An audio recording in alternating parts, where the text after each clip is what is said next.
Yo, welcome to the Unchained podcast. I'm your host, Keelan Martin, joined by the Bible scholar, Charles Leger, aka Granddaddy. If you're curious, we're just two guys looking to spread love, hope, and joy across the world by sharing with you the gospel of Jesus Christ and how it changed our lives. And we made this podcast so we could specifically show you how it's going to change and impact your life as well. So we aim to take this message across the world, and you can help us do that by going to anchor.fm/unchained. That's anchor.fm/unchained. And from that page, guys, you got three options. The first option is called More Places to Listen. Click it, guys, and then you can listen to us on your favorite podcast station. That helps keep us on the air. Or you can click the button right below that and you can donate to help keep us alive. You can make a small monthly contribution, or you can leave us a voice message and tell us how this podcast has changed your life. Thank you, guys.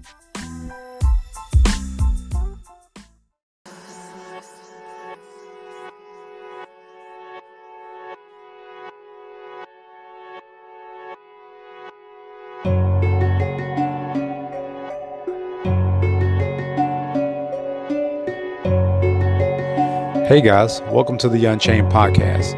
If you didn't know, Anchor is the easiest way to make a podcast. Anchor gives you everything you need in one place for free, which you can use right from your phone or computer. Creation tools allow you to record and edit your podcast so that it sounds great. They'll distribute your podcast for you so it can be heard everywhere on Spotify, Apple Podcasts, Google Podcasts, and many more. You can easily make your money from your podcast with no minimum listenership. Guys, download the Anchor app or go to anchor.fm to get started today. That's anchor.fm to get started today. Peace, guys. Yeah. Hey, y'all. Welcome to the Unchained podcast. I'm your host, Keelan Martin, joined with Charles Leger, a.k.a. Granddaddy, man. Man, thank y'all for rocking with us. We've been experiencing I don't want to call it hype, but just a lot of love, man. A lot of love from everybody. A lot of thanks for sharing what we're sharing. Apparently, we're touching a lot of people, man. That's what we're here to do. So, again, we appreciate you guys listening. We appreciate the sharing, all the comments. Yo, we love it, man, and we love y'all. So thank you guys very, very much.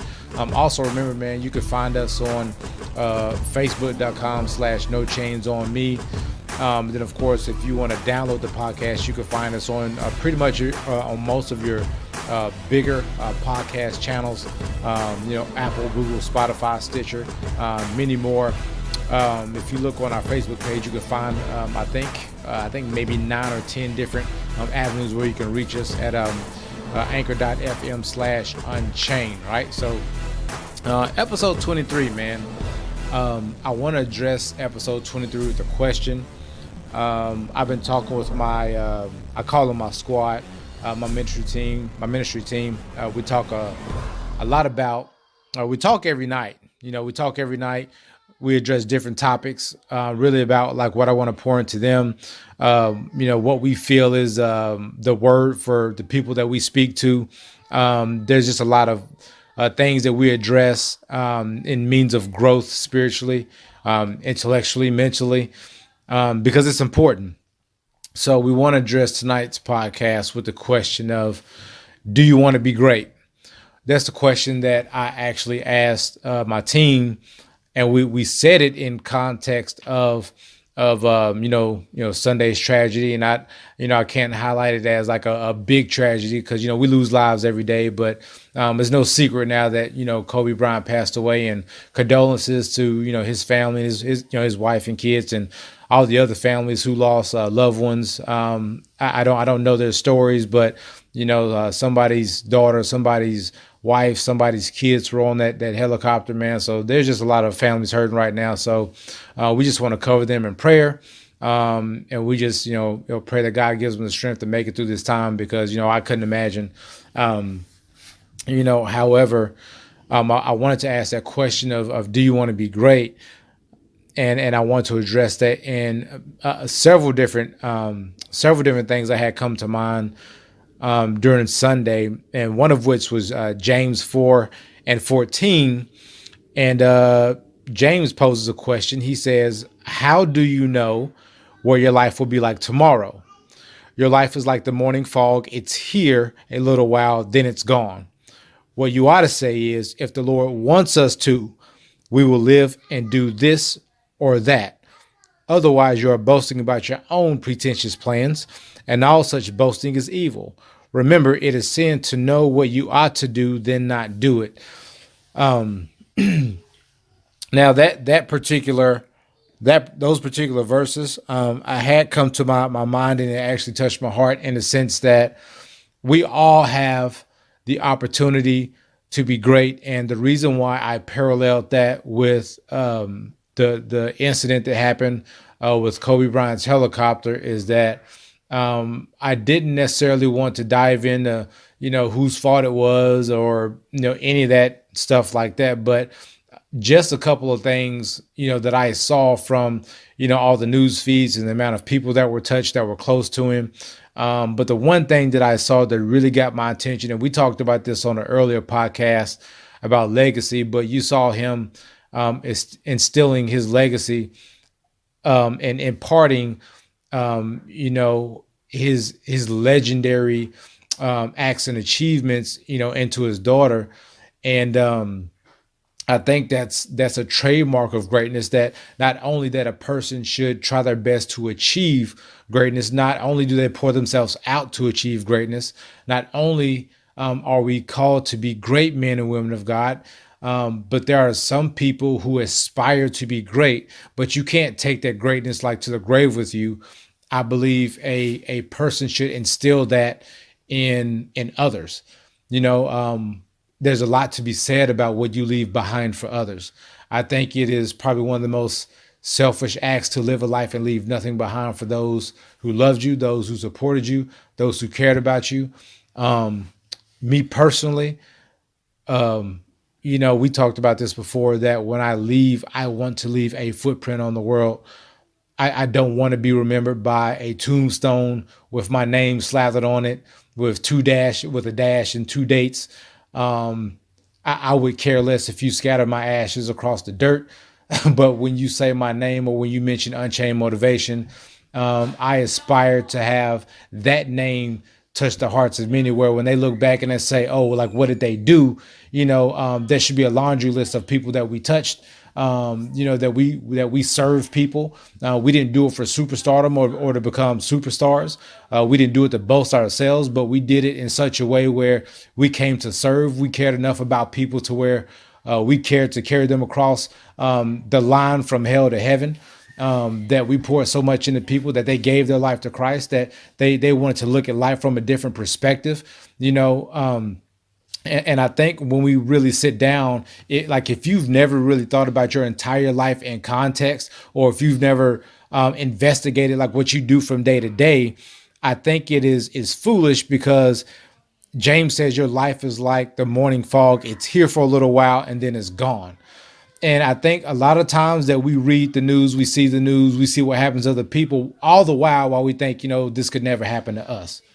You know what I'm saying, Charles? I really think that like that's a mistake. Like I pray with my daughter every night, and one of the ways I close out the prayer, and I say, Father, if it is your will, let us wake up in the morning and guide our steps in all that we do. You ask my daughter, she'll tell you that. That's one of the things that I believe is powerful, because I never count tomorrow as if it's money in the bank. Like I never count tomorrow as if because we're not guaranteed the next 24 hours. We're not guaranteed the next 24 minutes. We're not guaranteed the next 24 seconds.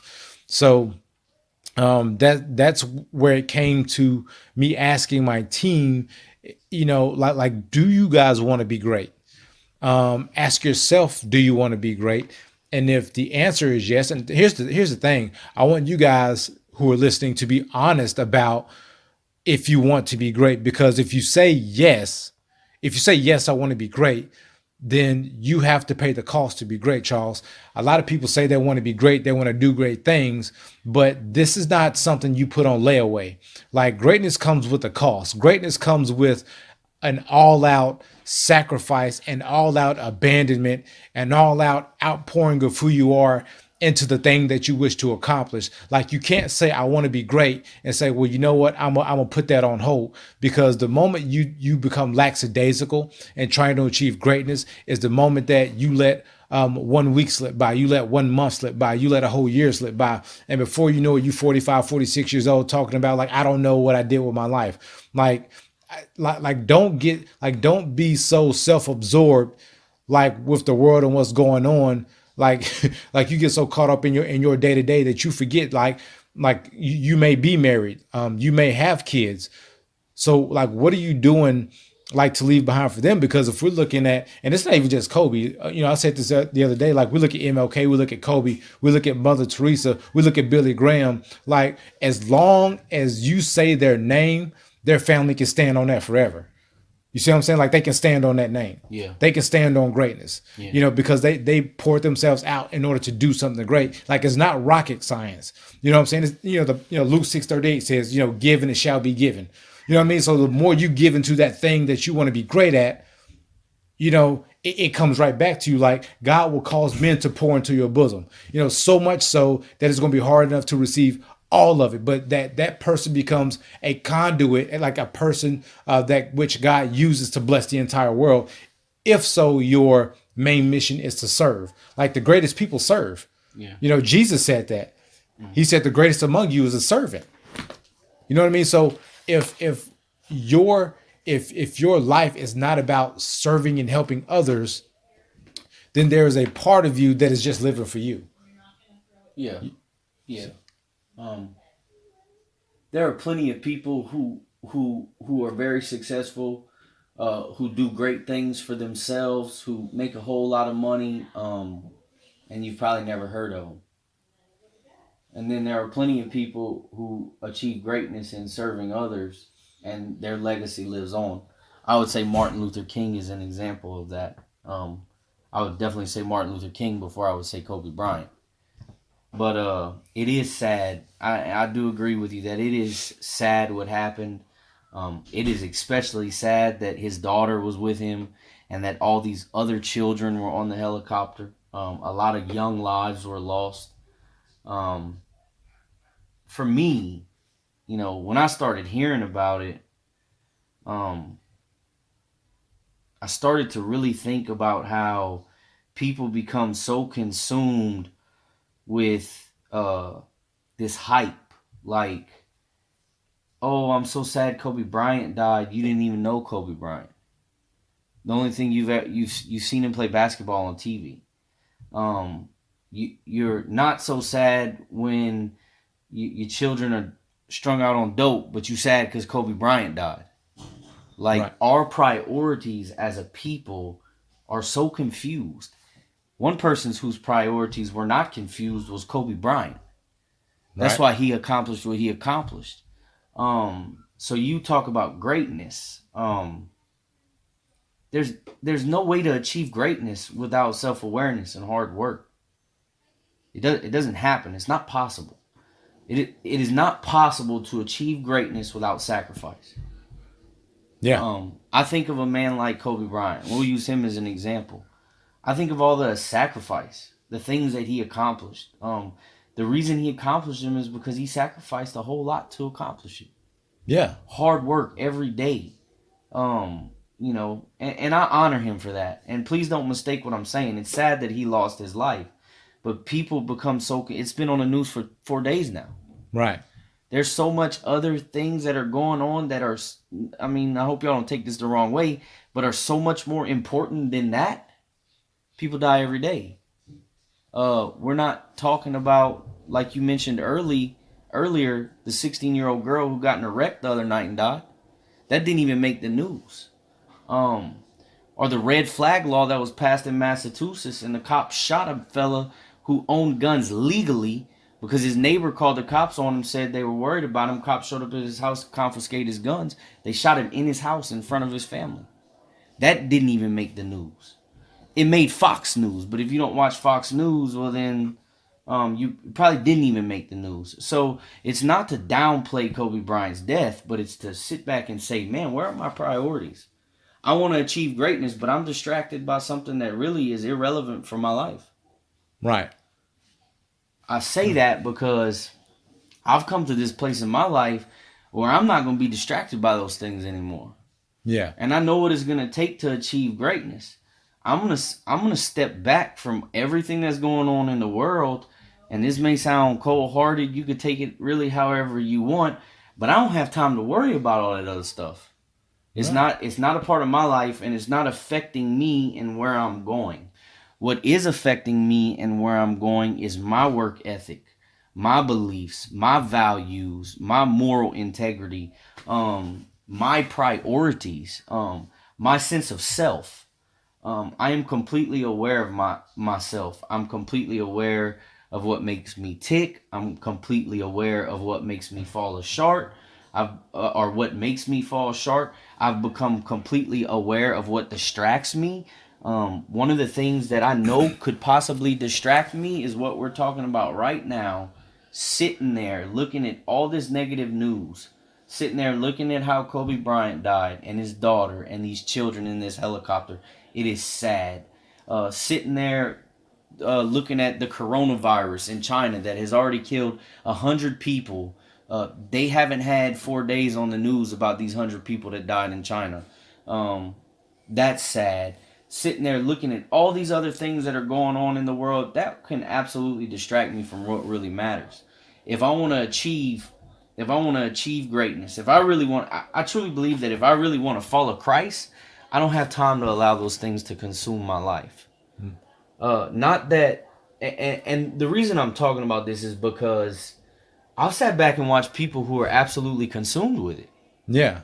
Like, And a lot of people will stop living and mourn for a while yeah, over somebody that they didn't know. yeah, Or a situation, I was talking to one of my clients today, and they were talking about like how they were in the waiting room trying to take a drug screen, and somebody is bothering everybody in the waiting room because all they're doing is talking about politics. Like, you don't know Trump. Like, yeah. Well, that's another thing, dude. That is just drives me crazy, bro. right. Drives me So crazy. the thing is this, man, and I want you guys to rewind the clock, right? So January is almost up. And so a lot of you guys made New Year's resolutions. You guys said you're going to turn over a new leaf. You guys said you were going to do X, Y, and Z. Y'all was going to stop doing this. You're going to stop doing that. Y'all was going to become better people. And, ironically, we get almost at the end of January and you still doing the same thing. Yeah. You still doing the same thing. Like, you ain't changed nothing. No, Like, people are so distracted, dude. right. You see what I'm saying? It's like, and here's the thing. And I don't say that to come off like, like to be negative or put anybody down. But what I am saying is that like the time on the clock does not change your mindset. The time on the clock it doesn't create a new person within you. Is what you're willing to sacrifice that's going to make the new person. Is what you're willing to sacrifice that's going to spark like a newness in you, a new mindset, a new drive, a new attitude. What are you willing to give up? Because let's be honest, Charles, you can't take on anything new without giving something up. Yeah. Well, I think you're right. You're right. Especially if you, one of the things I'm learning about walking toward greatness is there's a lot of things you got to give up. Yeah. There's a lot of petty things that distract you. There's a lot of things that will pull you away from your goal or task at hand, whatever it may be. Yeah, I agree with that. You gotta walk away from a lot of things. Yeah. And you gotta become focused on whatever it may be that you feel led to do. You have absolutely got to become focused on that. Life is short. I love this verse. It's Psalms 90. When you kind of started talking, I was thinking about this verse, and it starts at like verse 10. The length of our days is 70 years or 80 if we have the strength. Yet their span is but trouble and sorrow. In other words, he is saying to you that, yeah, we may live 70 or 80 years and there will be sorrow and trouble within those 70, 80 years. Then he goes on to say, for they quickly pass and we fly away. Who knows the power of your anger? For your wrath is as great as the fear that is due you. Teach us to number our days, O Lord, that we may incline our hearts to wisdom. That's something that if we can grab a hold of that, if we can acknowledge the fact that our days are numbered personally, and become aware of self. That's something that has been pounded in my mind for the past 4 years. This process that I'm doing, the Bible pounds it in you. The Bible absolutely wants you to be aware of self and how you fall short of God, and how what Christ offers you. Not to mention, a lot of the psychology I've been studying lately wants you to become aware of self, because there is no such thing as greatness without being aware of self, without knowing who you are, without having an understanding of what makes you tick. But that is something that I have grabbed a hold of, that I'm not going to let go of. I recognize that my days are numbered. I think Kobe Bryant is a perfect example of that. Dude was 41 years old. He's accomplished great things in his life. Me, not so much yet. I'm working toward that, and I believe that I definitely will accomplish it. But I number my days. I recognize that my time is not promised here, and I'm going to incline my heart to wisdom. And I'm not going to allow everything going on in the world to consume my time, because I don't have time to give freely. I mean, I've had people grab a hold of a thought and talk about it all day. And it's a thought that is not productive. It may be something that's happening in real life. And in all honesty, let's be honest. Do you truly consciously care that much that Kobe Bryant died? Seriously. Serious question. I think some do, those who are close. Yeah, Yes, no. but those, Yeah, but those his who family, absolutely. His But friends, absolutely. I think the people he interacted with, in the years through the NBA, absolutely. Yeah. But that's a different story. I'm not talking about. But there's some people, like, even like when Michael Jackson died, everybody like broke out. When Tupac died, everybody broke out. You know what I mean? And Yeah. right. Yeah, you don't even care that much about your own life. But then you hear that Kobe Bryant died, and you're super sad and depressed, and I'm not trying to make fun of you, but I think I think that is an unawareness of self. Yeah. You're not even honest with yourself, because you find truth. you find your identity in these people that you're like these superstars. You find a piece of you in them. Yeah. And so self-awareness, and it's funny you bring that up, because I was actually sitting here on Psalms 82 and 6, and this is in a different context, because the psalmist is reading them something, and he's talking about oppressors being ignorant, and he says how they wander around in darkness while the whole world is shaken to the core. But he's talking to these people. He's talking to the children of Israel. He says, like, I say, you are gods. You are all children of the Most High. I took that as if, like, yo, there is something inside of you that you don't even know that's there. Like, you come from an almighty God. You come from the image. You come from the image of Christ, and yet you are operating at a level that is so beneath you. Yeah. That is so beneath you that you don't even recognize your greatness. Like, you have the ability. I said this on a call the other night. We was talking about the Lord's Prayer. I actually got it on my necklace.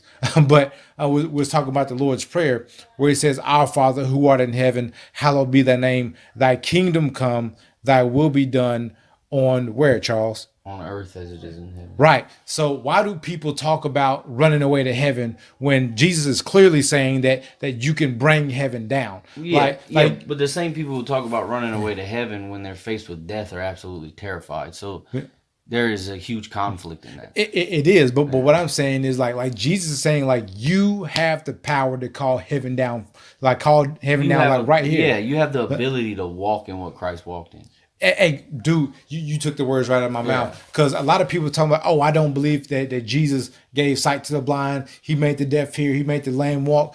How do you think he did that? When he prayed, he said, Father, I'm glad that you hear me when I pray. It was the relationship between him and God. That is the thought. That's why I said that the Bible absolutely teaches a sense of self. Yes, exactly. Because Christ knew exactly who he was. So, Charles, if I say, you're a God walking among gods, if I look at you, I say, Charles, you're a God. You know that? Yeah, I would know, because I know biblically you're not talking about I'm the Most High God. Right. But what I'm saying is you got the Almighty living in you. Yeah, and I have the ability to walk in greatness. Yes. Yes, I understand that. Yeah, and so this is what we're talking about. We're not condemning you for being upset that Kobe died. We're not condemning you for saying that you're sad about it.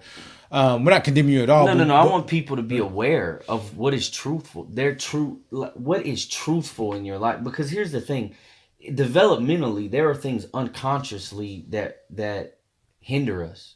They become a part of us. They become a part of our ID. They become a part of ourself. And then we find ourselves saying things that we don't even really mean. That's not even really true to us.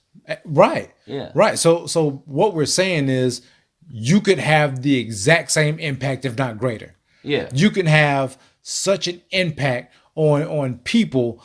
Again, where your name lives forever, where your name is memorialized, and it's not even about being a superstar, y'all. Like that's not what we're saying. What we're saying, like be great, like be great according to God's word. Well, be great at serving. That is so that is what I'm talking about in self-awareness. There's a psychologist, his name's Sigmund Freud. One of the things he wrote is that self-awareness basically empowers us to love self and others. That was the end of the psychoanalytical process that it all culminated to that. One of the reasons he wanted people to be more self-aware of their developmental issues was because if they were, they would in turn love their neighbors, love themselves. They would be more accepting of others, be more accepting of themselves, and they would also be more successful. That's one of the things that he is very adamant about. They would have a sense of work ethic. They would have a sense of moral ethic because they were aware of self. They were aware of the internal right. issue. So here's the disconnect. Like people hear us saying this, but they're not going to critically think about it. So when we say self-awareness, okay, check this out. You spend hours watching documentaries about other people. You spend hours studying math. You spend hours in science. You spend hours in social studies and history. You spend hours learning how to cook. You spend hours on, I don't know, watching your favorite Netflix show. You spend hours upon hours studying other people, and you can't tell me 5 sentences about yourself, about what you're capable of. So here's what I'm saying. Like, we study all these books. We have knowledge, but no awareness. Right. So you can't even tell me really about yourself. So you go to a doctor and say, yo, I don't know why I'm feeling this way. Well, but that's the thing. A lot of times it's easier to learn about science than it is to dig within self. Because look, Wallace D. Waddle said this. He said this in The Science of Being Great. He says most people draw back from thinking because it is the hardest, most tedious work there is. Yeah. Because you won't think you won't inwardly sit down and think about, like, why did I make this choice? Why did I make this decision? Why am I the way that I am? What is it within me that causes these thoughts? Here's what's crazy. When you guys go and apply for a job, do you not know, like, these little assessments that they take? They know who you are before you know who you are. You think you're just taking a test. They're literally getting a clear picture of your personality type, so they can figure out how much they're gonna pay you. Yeah. So they can figure out what to stick you in the drive-thru. So they can figure out what department they're gonna put you in. They are literally screening who you are, and you don't even know who you are. But and by the way, those disc tests are absolutely. In fact, I want to say Erik Erikson is basically the father of them. And that is developmental psychology. Right, it is. Yeah. So Charles, when we talked about this, what was the first thing I had you take? Well, I took one with you. I've taken one a bunch of times. Right, and I took one for myself. Why did I take a disc assessment? Why it's very insightful. It's insightful, one, but it's insightful, one. Hold on, I got to text somebody's mom back. So it's very insightful, and I think one of the things I can ask the right questions and basically get a profile of who you are. That's why criminal psychologists, criminal profilers can look at a person's actions and then profile them down to the T almost. Right. And they can create a profile on them because psychology has become so in depth, and the study of the mind has become so in depth that we can really do that. We can look at a person's decisions. We can look at a person's chart. We can take a set of questions and see how a person answers them and determine what their personality type is. Right. And personality is a direct result of self. It is self. Yeah. It's who you were created to be, It's right? who you identify to be. It's who you identify to be. So when I took the assessment, Charles, guess it clears so much stuff up for me. Yeah. It clears so much because here I was trying to do something and be something that I had no business doing. Like I know who I am as a person. This is why I won't take a desk job. Yeah. Bruh, it's like I know who I am as a person. Like this is why you can't tie me down to a 9 to 5. Like I got too much energy to sit down and do a 9 to 5. Yeah. Like I'm too creative. Like I have too much that goes through my mind for me to sit down and for you to pay me less than what I could be making. Yeah. And so that's the problem with a lot of you, is that a lot of you guys will take whatever comes your way, or you'll do what the rest of the world does because they say you got to have a 9 to 5, or they say you got to go to college, or they say this or that about you. And a lot of you guys miss out on your opportunities and you skip out on greatness simply because like you don't know who you are. Like I know for a fact Charles is a structured human being. He's a supportive human being because I looked at his personality assessment. So Charles has the ability to sit down and write out a full curriculum and make that joint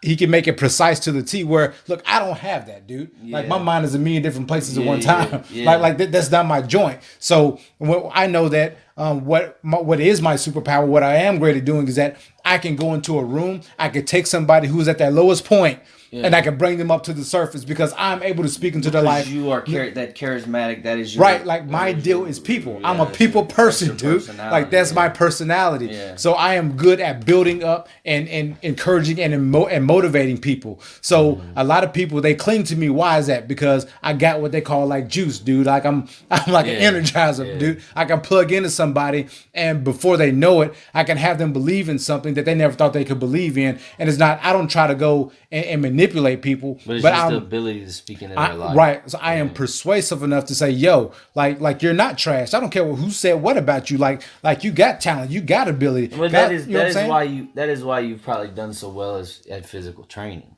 Because that's a huge part of it. Is knowing people. But dude. let's break this back down, because here, I just stick with me, guys. I'm gonna throw some big words out there. I'm gonna define them. Onomatopoeia. No. I quit. So here's the thing. Here's the thought. The thing in the unconscious, their beliefs, that most psychologists believe that there's interplay between the unconscious and the conscious. In other words, meaning what has developed and become branded into my unconscious being is now projected into my conscious being.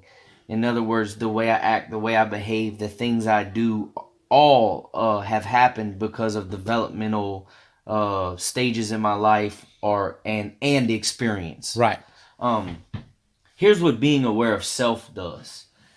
Within the unconscious, most psychologists are at the foundation of depth psychology. The unconscious is believed to be the area of instinct, and what is believed to drive that is sexual and aggression. And it is nothing. It's not the good. It is the irrational thought, the irrational sexual desire. It is the conscious thought, the idea of self, who I am, that keeps the unconscious at bay. Right. That is, I guess, the very foundation of developmental psychology. Yeah. So they talk about the power of the subconscious mind. They talk about that, and a lot of times, like you said, we can have a back thought, and it's something that continually goes in there. It's almost kind of like continue like pouring like little drops of water in the bucket until it fills up. And like you said, the conscious mind is what keeps it at bay. Yeah. But it's like people have to be aware of what you put into your subconscious. You have to be aware of like certain things, like I can't afford it. You got to be certain. Yeah, especially with children. Yeah. Now as we get older, there is kind of this natural process where we start to realize who we are. Yeah. So, and sometimes what ends up happening is, if there has been a lot more trauma, a lot more hardship, unfortunately, the unconscious mind, the instinct, the sexuality and aggression seems to dominate the conscious mind because the nurture wasn't there, the love wasn't there, and what happens is people revert back to biology and they develop in this way that can in all honesty can absolutely be destructive for your life. The ego is not a bad thing. In psychology, the ego is actually what mediates the interplay between the unconscious and the conscious. Yeah. In other words, meaning if I have a good sense of who I am, for example, moral fiber, ethics, integrity, those are all things that define who we are as a person if we believe in those things. And those are the things that will keep me from thinking about a woman I shouldn't be thinking about all day, Right. or thinking about an absolutely irrational thought like laundering money from my job, Right. or that is what keeps you from just acting off instinct and acting, because at base we are animals, Yeah. we are mammals, we are humans, we have evolved, but there is a biological aspect within us that is easily destructive if we're not careful. The reason I share all this is because in order to move into an area of greatness, we have to have an awareness of who we are so that we can keep the unconscious instinct or person at bay. Okay. So let me help you with that. Um, Understanding who you are as a person, we use the term self awareness. I'm gonna use another term, exposure. Right. So what I mean by that is a lot of times, in order to get your mind out of the constant state that it's in, you have to be very, very careful about what you expose your mind to. So you can expose yourself to two different elements. Like you can feed that person you should be keeping at bay, the subconscious, or you can feed the conscious, right? So the arena you put yourself in is going to determine if you're going to make any efforts at helping yourself out with self-awareness. Okay, so you would do much better putting yourself in a position to where somebody could speak, and or you could see something and it would literally translate, oh, so they're a human being. Yeah. I can do exactly what they're doing. Well, If they were homeless and they became this, or if this person used to have drug addiction and they became that, Yeah. then why can't I do it? that is where one of the areas that psychology has progressed in, context, social environment, Yeah. cultural environment. That's believed to play a huge part. Now I want to clear this up because the original theory of depth psychology breaks the human being into three parts: conscious, subconscious, and unconscious. And they all have different aspects. The conscious is the actual thought and perception. The subconscious is memory and stored knowledge. And then, like I was saying earlier, the unconscious is instinct. And a lot of time it is purely biological, and it is driven by sexuality and aggression. The flesh. The flesh. Well, there is a good. I've been trying to, because this is a lot of information that's all new to me. I'm really studying a lot of it, digging into it, but I'm trying to make that connection between biblical terminology and psychological terminology, and yeah, the flesh. Yeah. Yeah, You revert back to what feels good. yeah. Well, then that is the principle of a lot of depth psychology. We are pleasure driven. Yeah. We are a pleasure driven people, but greatness, you will never find greatness chasing after pleasure. No. That's not that you could take an example of anyone. Martin Luther King obviously didn't chase after pleasure. These guys that I'm talking about, like Sigmund Freud, Carl Jung, they obviously did not chase after pleasure. Right. They obviously devoted their life to their work. A man like Kobe Bryant obviously didn't chase after pleasure. Not saying that at some points pleasure wasn't a part of their life, but it wasn't the focal point of their life. And what happens is, if we're not careful, pleasure becomes the focal point of our life, and we seem to live in delusion of what really matters, what is really important in our life, because we seem to be driven by instinct, and our identity, or who we believe we are, is more dominated by instinct instead of moral value, ethics, integrity. And that's really probably not a good place to be. It's not a good place to be, because I've watched people, we see it all the time. We can watch people like go and blow $130 on some shoes because so and so got $100. Pure instinct, yeah. Yeah, just pure. Oh, they got it. I want it. You know what I mean? You got I think the thing now is that you got girls like injecting like crap into their butts to get a bigger butt. Like like for real. Like what's the point in that? Because at the end of the day, it's not even you. No. Like it's not even you. Like, you are trying to take on somebody else's identity because you're uncomfortable with your own. And look, miss me with all that garbage about, oh, like I just want one. If I want one, I can have one. Yo, that's baloney. The only reason why you're seeking to do those things is because you're not confident in yourself about who you are or what you can accomplish. So the easier thing for you to do is, let me take on someone else's identity, but then when that's all gone, or if somebody pays no attention to it, guess what? You try to find something else to add to the bucket. Yo, you have to figure out who you are so that you can love yourself. Yeah, because here's the thing, that goes back to culture and context. Because that is a cultural thing. It is a cultural thing. That is the context in which we live nowadays. That's why I hate Instagram. Yeah, girls want bigger butts. Guys want, whatever. I ain't gonna go into all that. But look at this.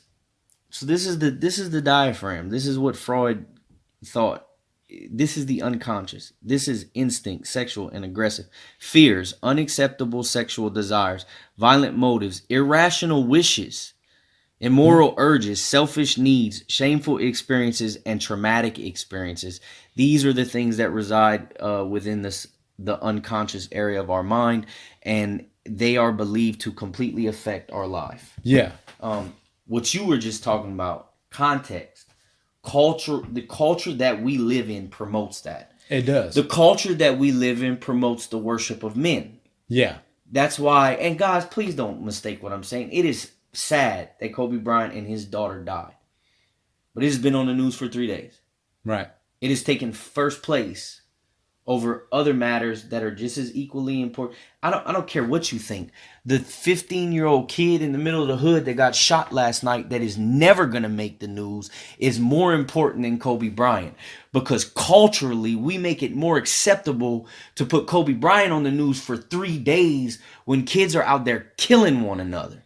Or cutting themselves. Or selling dope or ODing, and we put more importance on a basketball player. I'm not saying that his life wasn't great. I'm not saying that he didn't accomplish great things. He probably was a great guy. I'm not saying any of those things. What I'm saying is our priorities as a culture are completely screwed out the window. Yeah. They're skewed. What we view to be important is irrelevant. And what is important, what is actually important, we don't care about. Right. Or not all of us, but some of it. We don't care about it. It will never make the news. Right. But and unfortunately, we have children that develop in this culture. And we feed it to them. Well, we feed it to them. Yeah. So here is what absolutely drives me like up the window. And look, here's what's crazy. Is that I hear a lot of people who they gripe and moan and complain about, I don't have this, I don't have that, or they'll look at somebody like Kobe Bryant and while he's alive, they hate, oh, he ain't that good, he ain't that sweet. Oh yeah, they do that all the time. You know what I'm saying? Or they do it with Tom Brady all the time. They do it with LeBron. Oh, he ain't that sweet. He ain't. Look, let me tell you something. The only reason why it bothers you is because you had the opportunity to do it and you wasted it. Yeah. You wasted your opportunity. You wasted your money. Like, you wasted your opportunity to be great. You wasted all the things that God had given you. You squandered it, bro. Like you squandered it on stuff that didn't even matter. You gave it to people that, you know what I'm saying, that didn't even deserve it. Like, you sat up there and gave away the best parts of you, and now you sit up and look at other people talking about, oh, I can't believe they did this. I can't believe they did that. But here is the thing. As I said this before, is that the only difference between me and Oprah Winfrey is the fact that she does more with a 24-hour period than I do in mine.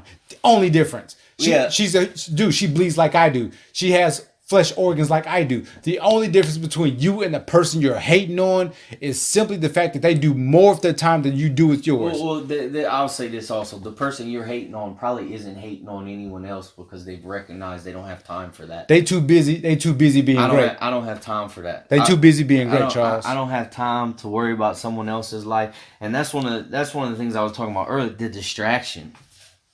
The pure distraction. We are so distracted as a people. We're distracted by Facebook likes. We're distracted by news feed. We're distracted, and we miss what really matters. And if you look at anyone who's great, here's what Kobe Bryant did. Kobe Bryant found his lane. And he focused on it. And he He murdered it. And he rode that thing all the way to the bank. He killed it. Martin Luther King Jr. found his lane. And he marched every single step. And he marched every single step. Every man who walks in greatness finds what they're gifted in, and when they realize it, they run with it. Yeah. So let me tell y'all something. Y'all got to dismiss all those voices that tell you, oh, y'all need to be... Look, once you find, like Charles said, once you find your lane, you got to have tunnel vision and you got to run with it. Stop letting people influence you. Like, stop putting your energy into things, into people, and the platforms that don't matter. Like, God has already given you what you're great at. He's already given you your lane. Yeah. And you keep listening to everybody else. You just got to find... A lot of times we do have to find it. Yeah. We have to recognize. You do got to find it. Yeah, but here's the thing. A lot of times what I've noticed is that you see people, and look, I've heard, you guys may not know who this is, but Carlos Queenie Jr., CJ, the guy who's made Eric Thomas the #1 motivational speaker in the world, he describes your gift as a thing that you do that others, like, it comes to you easy, but not others. It comes to you easy that others have to work hard to do. So here's the thing, is that a lot of people know what they do easy, but they don't have the awareness to think about, is there something that I've been doing easy for years? Yeah. It comes easy to me, but it's hard for most. Yeah. Most people don't sit down and think about, how can I find my lane? Like you hit it right on the head with that one. Well, a lot of people don't, but one of the things, and here's how I found my lane. I just searched for ways to help people, and God opened doors and showed me what direction to go in. Yo. Now, did I miss it a bunch of times? Yeah. I probably missed it more times than I hit it because of the simple fact that I didn't have the knowledge. Yeah. So with that lane comes a whole lot of preparation. You look at somebody's life who has achieved greatness. That didn't happen overnight. There was a whole lot of knowledge that came with that. There was a whole lot of hardship and adversity. There was probably a whole lot of doubt and a whole lot of moments where they thought maybe I ain't gonna make it. Oh yeah. But one thing that a person has to hold on to is diligence. Yeah. You will never be diligent or successful worrying about somebody else's life all the time. No. And I've never met a person who is successful who runs their mouth about other people who are successful. No. Because that right there tells me that you're a hater. Yeah. And haters never achieve greatness because they're too worried about everyone else's life. Yeah, or sit, like Psalms 101 says, or sits in the seat of scoffers. Yeah, you sit and you hate. You constantly sit back and you run your mouth about someone else's life. You become consumed with someone else's life. That's poison for your life, man. You'll never find your lane. You'll never walk in what God has intended on you to walk in, because at the end of the day, God wants you to mind your own business. Yeah. And he wants you to walk in what he's called you to walk in. And one of the things that I learned in searching for ways to help people is that God opened doors. I didn't really have to do that much. God showed me what direction to go in. That's why I'm taking psychology classes now. That's why I'm working on degree. That's why, because that wasn't even a thought in my mind. But as I continued in this lane that I ended up being good at, I found my gift in it. God continued to open doors and point me in the right direction. AKA exposure. Well, that was a big part of it because I exposed myself to the right people. Yeah. I didn't stay around. I came from the dope game. I came from a whole lot of drugs, a whole lot of stupid stuff. Again, that was exposure too. Yeah, and it was the context in which I developed in, and it almost destroyed my life. But then I completely changed that environment. And when I completely changed that environment, my life went in a completely different direction. Yeah. So I think exposure is a part of it. Exposure to the right people. Exposure to people who can empower you. Because one of the things that we overlook is the fact that Kobe Bryant was probably even better because of Phil Jackson. Yeah. Oh yeah. And Shaquille O'Neal. Well, here's the thing, bro. Is like you can have talent, but look here. Okay. Let's look at it this way. What was the thing that you remember that conversation about Allen Iverson on ESPN? Practice.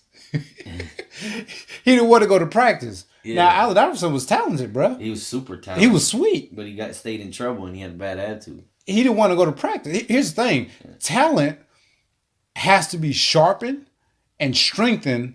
It has to be coached. Yeah. You know what I mean? It's like a coach is a coach for a reason. Yeah. They can see parts and elements of your game that you can't see. Yeah. You see what I'm saying? Like even Denzel Washington had a coach. Oprah Winfrey had a coach. Everybody does in their own respect, right. In their own lane. So that like some of them, like Serena Williams had a coach. Leonardo DiCaprio had a coach. The people who kill the game, the most talented people have coaches. Why? Because your talent can only take you so far. Yeah. Well, because one thing that talent will not make up for is experience. Nope. But you can always connect with someone who has the experience. Right. So what did Phil Jackson have? Experience. He had experience winning how many championships with the Bulls? Oh God. Well, six. 6 with Jordan. Huh? Yeah. So he came to the Lakers and won how many? 5, bro. I didn't know that. 5. So he got 11 altogether. So that's what I'm saying. I could be wrong, but I think it's 5. Yeah.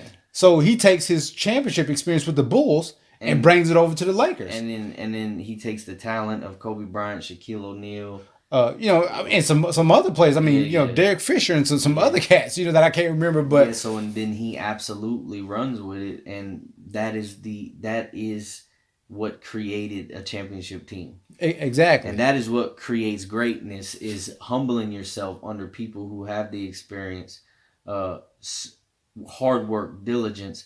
I humble myself every day when I get on the seminary platform to the doctor who's teaching my class. Right. Because I listen to what they have to say. I listen to their theory. I listen to their opinions. I listen, and I don't take all of it. I don't believe everything they say, but there are huge parts of it that I do believe. And that sharpens me. Just like me and Keelan sharpen one another. We constantly are in conversation about things. We do these podcasts together. We found our lane and we walk in it. And all we do different from you, if you are not walking in greatness, or if you feel like you're struggling right now, the only thing I would say we do different from you is that we surround ourselves with people who are great and who can empower us, and listen, this is one of the things I learned about surrounding yourself with people who are great. They're going to say stuff you don't like. They're probably going to challenge you. Right. They're probably going to make you think about some of the ways you think and what you believe to be true. Because at the end of the day, you're probably not right about everything, just like I'm not right about everything. I'm certainly not right about everything. Yeah, there are people. They ain't that the truth? No, there are people out there who know a lot more than me. There are people out there who are more equipped to teach. There are people out there who are more equipped to minister, and they've been in it. They have experience a lot more than I do. But because I am self-aware, I'm able to humble myself to that, and I'm able to say that one day I will be where they are. Hey, for real. So here is the question for those of you who are listening. And again, we always throw these questions out there, not for you to hear the question and then disregard it later, but seriously, because the questions that we're asking you on these podcasts, these are questions that need to be dissected and they're going to help you become a better person, right? So, what we're doing with these podcasts are personal development and spiritual development. We're trying to help you become better people, not because we're better than you, but because we've made enough mistakes to tell you what not to make, right? But we also try our best to walk as straight as path as possible. That doesn't mean we do it, but I ask you these questions because these questions will challenge you. And this question, for starters, is this, and that is, do you want to become great? That's a valid question. And don't automatically say yes, because if you want to be great, let me tell you something. If you want to be great, like I told you at the beginning of the podcast, greatness comes with a cost. Greatness comes with a sacrifice. Greatness has to be paid up front. It's not a layaway plan. Greatness has to be paid up front. It's a yes or no question, but the yes means you got to forsake all you know, and you have to do the things to become great. And so the other parts of that question is, if you want to be great, what are you doing now that mimics greatness? What great choices are you making right now? That's a valid question. You know what I'm saying? So do you want to become great? And if you want to become great, what choices are you making that mimic greatness? So think about those, because when we literally sit down and we think about it and we try to dissect those questions, and I ask myself, like Keelan, do you want to become great? Sure, I want to become great. Well, if I want to become great, then I want to become great doing what? I want to be great in what area?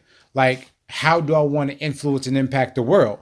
Those are questions, because it's going to help you become aware of your surroundings, your current situation, where your heart is, where your mind is. Because if I say I want to impact the world and become great, like I want to make the best pair of gold teeth, like yo, that really does nothing for the world, and it doesn't really add any value. But me personally, my dream for Unchained Motivation, for this podcast, like I literally hope that not necessarily hope, but my aspirations is that every place that we go, I want to see lives turned around and change. Every place. Yeah. Not every other place, not every 10th place, every doorway that my feet step into. Yeah, I want to see at least one life change. I want I want that joker to be so full of the Holy Spirit. Like I want lives completely turned upside down, 180. Like people throwing syringes at the like, Yeah. like, dude, I'm serious. I want to see absolute change, bro. I want to see that whole atmosphere shaking, bro. Like I don't want to go in like.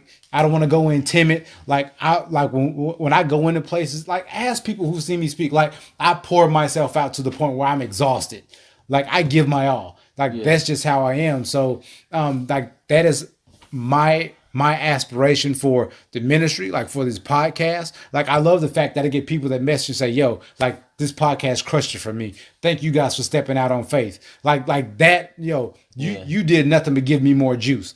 like if I could do this all day, dude, I'd do it all day. Yeah. Like every day, all day. That's the goal. But literally like we as Unchained Motivation, we as like Keelan Martin and Charles Leger, like we only have one purpose, and that's to serve you in the capacity that we want you to be better when you're done talking to us. We want you to become better people when you hear us speak. We want you to become better by the information that we share and the knowledge that we obtain and pour into you guys. We want everybody who is listening to not only get off this podcast and be like, yo, that was good, but take something we've said and apply it.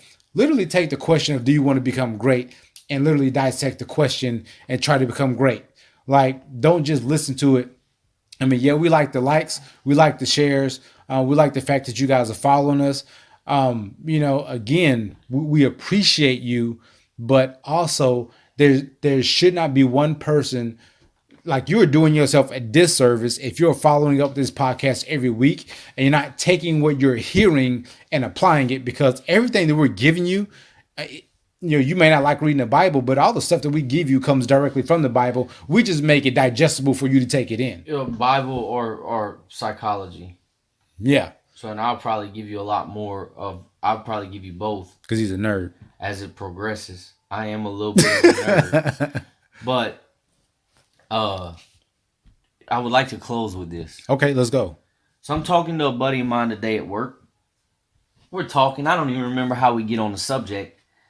But he was talking about how, yeah, man, last year the machines would start going down. Oh, he was talking about another little fella. When the machines would go down, dude, he would get in his feelings, get mad, start cussing, wanting to throw stuff. Well, the other guy I work with, not going to give no names, but he said, yeah, man, like last year I used to be like that too.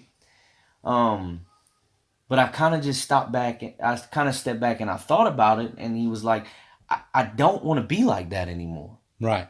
And here's what I feel like. Here's the thought that came to my mind. Here's one of the things that I realized. What clashes with self?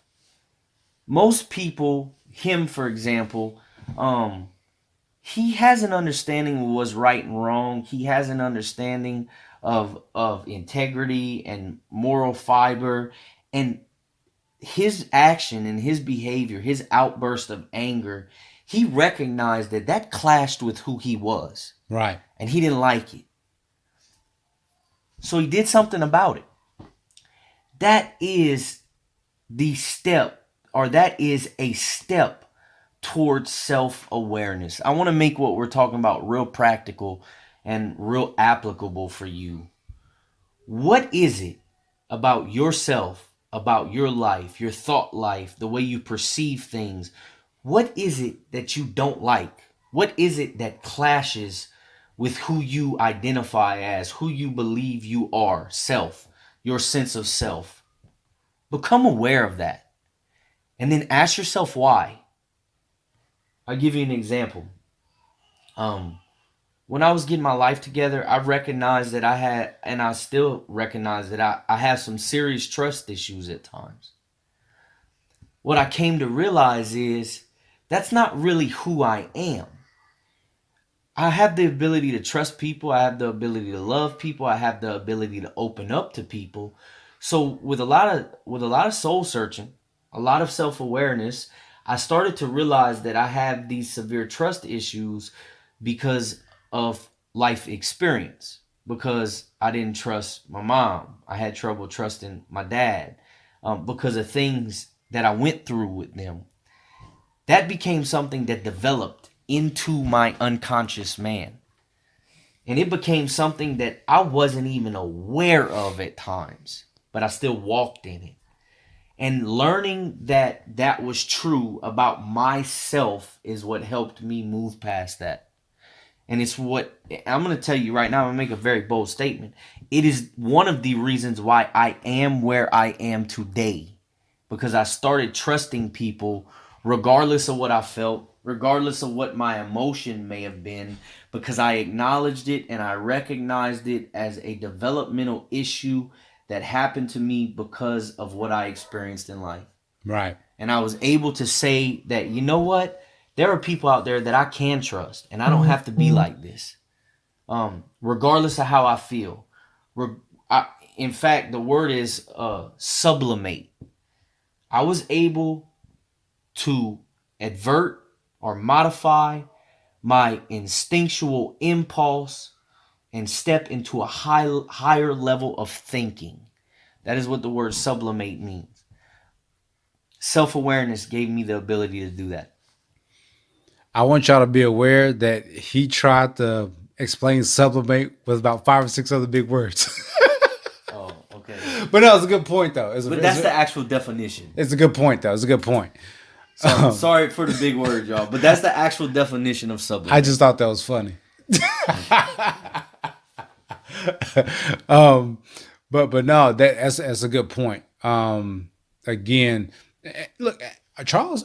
Now, call me crazy, but I could probably say we've probably used that word self awareness for 23 straight episodes. Well, because it's super. You know, it's essential.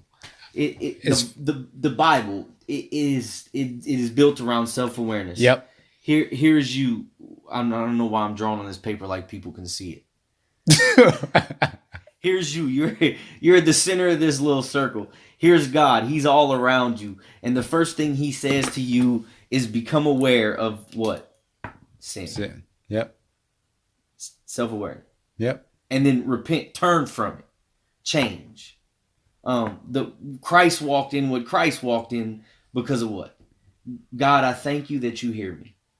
He knew exactly who He was. Yep. He knew He was the Son of God. He knew God heard Him. He knew God was with Him. He knew he was absolutely 100% self-aware. Yep. Of who He was. All leadership material. I don't care. And I'm not just giving you leadership material that I pull up out of the constructs of my finite mind. I am going to give you leadership material that has been studied and researched, and every single one of them points back to one thing as being foundational for a good leader, and that is awareness. Self-awareness. Booyah! That's my goofiness, but anyway. No, seriously. Look, I'm not even. Look, if I must say so myself, guys, if y'all let this podcast, if y'all don't play this twice. Because here's the thing, I think we put so much good information, like we put so much information into this specific one. There is no reason you should not be changed by tomorrow. Like you should literally be taking notes on this. If you put it to action. If you put it to action. I would recommend that you guys go back through. Get a notebook and a pen and take notes and apply what we just said. That's why I'm going to share this with you. I don't know. God really moved this in a direction. And I really like the direction it's going in. But I'm going to share this with you. That's why NAAA, that's why one of the major steps is what? Becoming aware of self. Becoming aware of who hurt you, your resentments. It is a whole step work that involves self-awareness. Yeah, bro. When I went to addiction class, my name is so and so, and I do so and so. Like self-awareness. You got to raise your hand and say it. It's at the core of it, right? And most of us do not have. Most of us, especially if you've never done drugs, you don't have the same developmental hindrances that someone who has done drugs their whole life has. Right. So you should be able to easily do this. Yeah. You know. You don't want to do it because you don't want to. Never mind. That's a whole different podcast. Well, that's a whole different podcast. Let's go there, because I would say you don't want to do it because it's hard. Not necessarily because it's hard, but because you don't want to face the amount of work that it takes to change it. Yeah, and like to face yourself and to come to grips with like, yo, I got to change this. I got to stop talking to that person. I got to stop watching this show. I got to cut this music out. Like I got to control my behavior, bruh. And it's like you like, yo, like we ain't having no fun no more. Yeah, everything changes. And there you go. I'm glad you said that like that, because one of the things that it is believed to do, the self-awareness, is it is believed to move you out of the area of pleasure. Your life is no longer pleasure-driven. It is purpose-driven. Right. So the thing is, man, is that purpose-driven. It is purpose-driven. Once you become self-aware. And that's not to say that you guys will never enjoy yourself again. No, I enjoy myself all the time. But the most success, all the greats, bro, they work now, they play later. They lay the foundation. They built the pillars. They do everything they have to do to get the roof on. They move the furniture. Like they build whatever it is they're great at. They have built it from the ground up. That's why that's why you can't you can't take Kobe's name away from him. That's why you can't take Tiger Woods' name away from him. That's why you can't take MLK's name away from him. Because what they believed in, bro, they did it and they believed in it from day one, and they never ever switched up. Like they never quit. They never folded. No matter how hard it got, they were willing to put the pleasure to the side and become purpose driven. And a lot of y'all will not become who you are created to be because you are looking at the amount of work that it takes, and it makes you fold. You're like, yo, that's too much work. You just pleasure driven. You pleasure driven. So you say, oh, life is too short, so I'm gonna just enjoy myself now. All for nothing. Yeah. Well, all for nothing. If that's what you want to do, more power to you. But I ain't got time to waste like that. For real. So we'll drop it on that note. Yeah, that's. I know if you like me, you'll have to listen to the podcast twice because all the information I shared with y'all tonight, I had to read it like 5 times before I understood it. Yo, let me tell you something. Like I've been chewing on this Joker since Sunday, and like over and over again, like writing down questions and all that other stuff, man. But I gotta just put a disclaimer out there, guys. I'm not Kobe Bryant's enemy. I'm not saying to y'all that it's not sad that he passed away. It absolutely is. I understand why people are kind of like, dang, that sucks. Because I agree, it does. It does. But at the same time, I am also fully aware of who I am. What he's saying is you become great. Yeah. It's sad what happened. Yeah. But you take, like, death is the greatest teacher. Well, and not just that. I'm not going to pretend like something matters so much to me when it doesn't. Right. Because I am perfectly secure in who I am. Right. I don't have to say, oh my God, and hey, it is sad, but if I was Kobe's best friend, I'd probably be in tears right now, but I'm not. Right. I didn't even know him. True that. You know what I'm saying? So that's just how I am. Maybe you're not like that. If you're not like that, if I hurt your feelings, well, I don't know what to say to you. What it says, I don't care. But I'm not gonna say I don't care because I don't like hurting people's feelings. But I'm not gonna apologize to you for who I am. And you shouldn't. Yeah. But on that note, man, again, we love y'all, and we record this because we love y'all. So again, thank y'all for joining us. Hey, do us a favor, man. Like, take these podcasts, take the link, share them. Like them, like that literally keeps us on. It raises capital for us to stay on. This helps us to get sponsors for us to stay on. If you guys keep it up, we'll be on Netflix at some point. So we appreciate what y'all doing. Thank you so much for supporting. Thank you guys for the likes. But again, we don't grow without y'all. So continue to like, share, follow. Follow us on Facebook.com/NoChainsOnMe. Again, Anchor.fm/Unchained. Or you guys can find us on any of your major podcast platforms: Apple, Google, Spotify, Stitcher, Pocket Cast, whatever, and look up Unchained, the secret to freeing your mind. That's where you can find us, man. So we love y'all, appreciate y'all. Episode 23, we out. You got anything, Charles? No, I'm good. All right, man. Deuces.